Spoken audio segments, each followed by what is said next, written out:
या 27 वर्षीय तरुणीबरोबर तिच्याच प्रियकरांनी अतिशय भयंकर कांड केले। पण ही 27 वर्षीय मुलगी लव्ह जिहादला बळी ठरली असं सांगितलं जात आहे।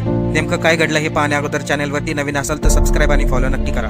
पूनम क्षीरसागर, वय वर्ष 27 असे या तरुण मुलीचे नाव। ही 27 वर्षीय पूनम नवी मुंबई येथील मानखुर येथील रहिवासी। घरामधील परिस्थिती गरिबाची, त्यामुळे पूनम घरकाम करायची।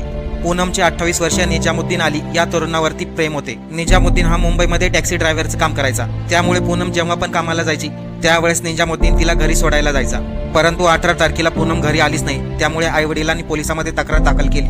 पोलिसांनी सर्व घटनेचा शोध घेतला। पोलिसांना पूनम तर सापडली, परंतु मृत अवस्थेमध्ये। 27 वर्षे पूनम त्या दिवशी कामाला गेली, परंतु पुन्हा घरी आलीच नाही आणि तिचा मृतदेह सापडला रायगडच्या उरणमध्ये। पोलिसांनी या घटनेचा शोध घेतला आणि निजामुद्दीन अली या तरुणाला ताब्यात घेतले। निजामुद्दीनचे पूनमवरती प्रेम होते, परंतु त्याला संशय होता पूनम अन्य तरुणासंग बोलत आहे, त्यामुळेच निजामुद्दीनने एवढे भयंकर कांड केले।